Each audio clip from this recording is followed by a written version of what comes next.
we talked about Mac Jones a couple weeks ago, maybe falling out of favor with Bill Belichick, and now Albert Breer from Sports Illustrated in the last 24 hours with another story on this. And so it just certainly seems like there's some smoke around here on Jacksonville's Mac Jones, drafted out of Alabama, had a nice first year. Second year, they totally derail him and don't do him any justice. Whether he would have played well or not, we don't know, but I don't know how we pin it on him. I think a lot of people feel that way. I continually say I don't know how good he is, but I also don't think he's been bad overall. They have Bailey Zappi. Could they have Lamar Jackson? Could they want to strive to go somewhere else at the quarterback position? I think those conversations certainly could be had. But what do we know about Mac Jones? I'm always a big what do we know guy, right? And I just don't know if we know enough about Mac Jones in the NFL to this point. But it certainly looks like this is a situation from the outside looking in, from smoke that's building, that it's not going to be the long-term Mac Jones and the New England Patriots guys. I get kind of annoyed with the Mac Jones stuff, only because how many quarterbacks do we see get drafted and then have one of these first years that everyone would like to forget, even good quarterbacks? Mac Jones comes into the league and leads this team to the playoffs. And I get everyone is like, oh, it's a system thing. Oh, it's Belichick. It's the Patriots. But it's not like he had a bunch of Pro Bowlers on that offense. You know, and you want to call him a game manager if you're out there looking at Mac Jones and you don't think he's a superb quarterback, call him a game manager, it's fine. The dude took the Patriots to the playoffs in his rookie year, and they rewarded him by giving him a defensive coordinator as an offensive coordinator. Like, what kind of nonsense? How could anyone hang this on Mac Jones? It just feels like the Patriots who've been Teflon, right? Like they do everything right. They've got Bill Belichick, the genius. They won for 2 decades. They're the epitome of a sports franchise in the 2000s. It feels like they are doing the Mac Jones thing all wrong. And I don't know where Jones comes into play here. I just think it's a little bit out of his control. Kasey, you're a fan of Mac Jones, it seems like you're a believer of, to some degree. I don't think any one of us believe he's probably the caliber of quarterback Trevor Lawrence is or might be, or maybe even some of the others around the National Football League, Joe Burrow to Herbert. I don't think people are putting him in that echelon. But if you have an average quarterback in the NFL, with a guy that's young enough to have a chance to be above average, that's usually a pretty good thing for an organization. And it just feels like the New England Patriots are either doing it all wrong or saying it's not good enough for us. That's the thing. It's so weird. And this is last year we saw was not a good statistical skill position team. And the same team pretty much a year before went to the playoffs with Mac Jones, fresh out of his real first time playing in college and getting the full, reins of the situation too, and not being hurt, knew he was the starter the whole time, beat out Bryce Young, all of those things. You come in and you go to the playoffs, and then you do this to him. I think it's crazy. I don't understand why he wouldn't and why all this stuff is coming out, because he should have been mad about the situation that they put him in. And there's no reason that he shouldn't be their quarterback, because it's not like they have another option. It's not like they're weighing this against another quarterback who's established in the league. They're weighing this against Bailey Zappi, who, granted, I just pulled a couple autos of, so I wouldn't be too mad if he started, because then I could sell those. But, there's nothing here. Lamar Jackson is one thing if they had Lamar Jackson, but they don't. And it sounds like they're not interested, or at least not interested enough. So, what are you weighing this against? Being a horrible team and trying to get Caleb Williams, okay, but, Mac Jones is clearly your best option. You play him, and maybe you win games. I think that's the thing, is that it's not just a Mac Jones or Bailey Zappi thing where that's what it was last year. I think there are 5 different roads this thing could go, right? They could choose Mac. They could choose Bailey. They could choose to get rid of both those guys and get with a different rookie quarterback this year. They could chase Lamar, which it doesn't seem like they're going to ultimately do. Or they could punt on this year and wait until next year. But here's the part that's so frustrating, and that any quarterback that the Patriots are looking at should get a little nervous about. Mac Jones isn't in the doghouse with Belichick because of his play. He's in the doghouse because he called the dudes at Alabama and were like, can you help me learn this offense, because the coaches ain't getting it done. And Belichick saw that as a great betrayal. Yeah, well, which, by the way, is not only it might be a betrayal, and I understand that to a degree, but that's if your stuff worked. How about own it, Bill Belichick? Totally. You tried to be the genius, and you weren't. Like it was awful what you did, and nobody could figure out what you were doing, and you couldn't figure out what you were doing. And this kid's trying to save not only your franchise, your team, his career, because there's a lot on him as the first-round pick. Like, I don't know if I blame Mac for that. Listen, Mac has some downfalls. I think the ceiling of Mac has always been limited to some degree, and he could always prove us wrong. But I just think if we're looking at prospects, I think he's got a limited ceiling. I'm not my biggest problem with Mac, he's not the most mobile guy, and I think it's really hard to be an elite quarterback this day and age, or a very good quarterback in the NFL without being able to move more than he does. I think some of his body language on the field can sometimes be not good, and at this level, that's not a good thing. It's one thing in high school and college. It's a different thing in the NFL. So, like, there can be criticisms of Mac. Like, that's fine. And I still just don't know if we know how good he is. But this.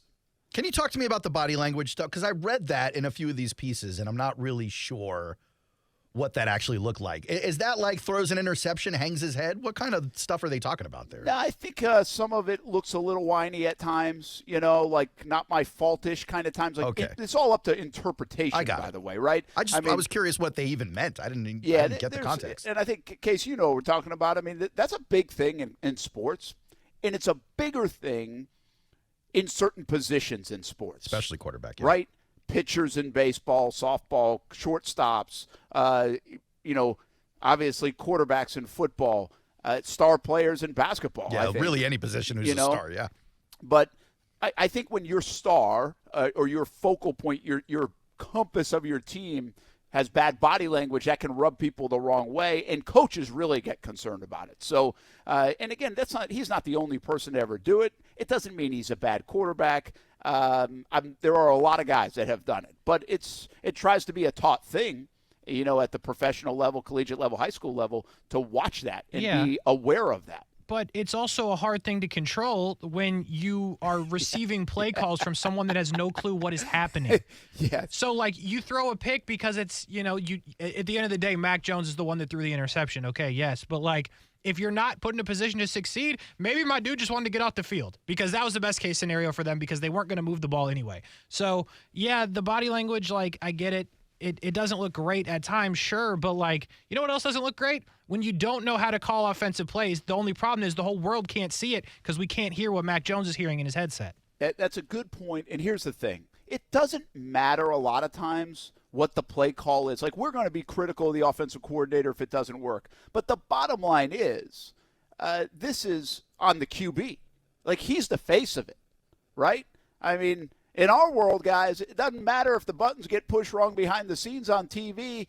You're saying, Brent, you're the one that looks like a moron, right? Yeah, I'm a big fan of that. Blame the people on the camera, absolutely. No, but it does happen. It doesn't matter. Like, sometimes it's Brent's fault. Sometimes it might not be Brent's fault. It's always Brent's fault, right? Yes. And Mac, it's the kind of the same thing at the quarterback position. Hey, you know what? Overcome it, Mac. Be better, Mac. You should be so good, it doesn't matter, Mac. And that's the way that position is perceived, especially in New England when they had Tom Brady. So if you go back to last year, I can see it, man. You could see in the facial expressions when you watched Mac the frustration.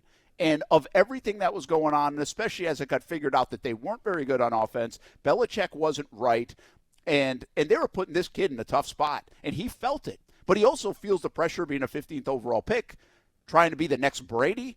Like, these are reasonable things that Mac could be feeling as a young guy. Agreed. You know what? As a coach, as a head coach, as a coordinator, you're supposed to help that young man through those times. They in left my him opinion, hanging. they did nothing for him. Yeah, man.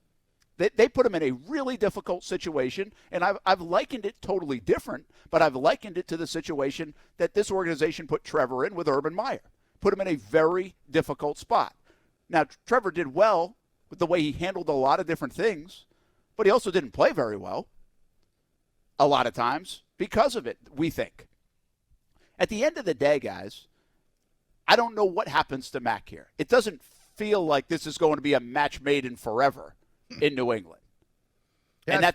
But they also might have to see what he can do this year to find out what he is relative to the conversations we've had about many other quarterbacks, including a guy like Trey Lance. I think if Mac Jones starts the year in New England, he's not going to make all of his starts, if any of his starts. I think he's going to be on an extremely short leash. I think the coaching staff prefers the guy who didn't go behind their backs and talk to the folks at Alabama to the guy who did go behind their backs and talk to the folks at Alabama, despite all the reports saying that Zappe was on the same page as Mac Jones looking for extra help with this playbook and not receiving it. The difference is Zappe didn't complain about it, and apparently Mac Jones did. Here's a deal, though, and I don't think it's a bad point with that he might not play or any of his games or start most of them. But, here's the thing, Belichick and the team, you are an idiot if you don't play Mac Jones over Bailey Zappe. If you truly think that's the best option, you are not in the right state of mind, in my opinion. Well, and this goes one quick thought on what you just said, Aaron. Bailey Zappe handled it better, whatever it is. He's got no pressure on him. None. It's a totally different situation. Completely. He's an underdog guy.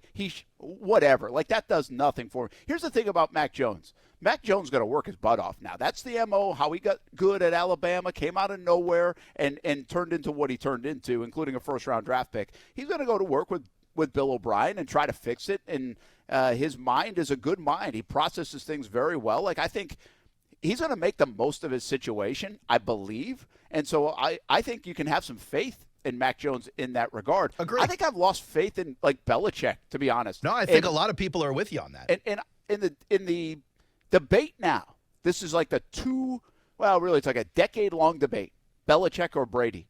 Man, since Brady left, I don't know how anybody can think Belichick.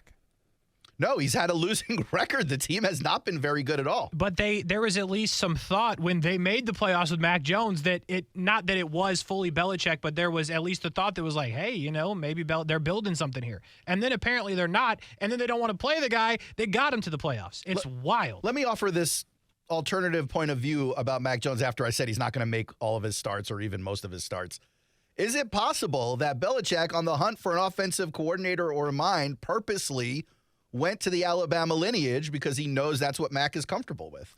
Well, I think... we know Belichick is comfortable with it, too. Well, that's the thing. I think this is more about that, and Bill O'Brien kind of needed a landing spot, so it all fits nicely together. It could be, a third here, a third here, a third here. I don't know. I don't think it's just to save Mac, though.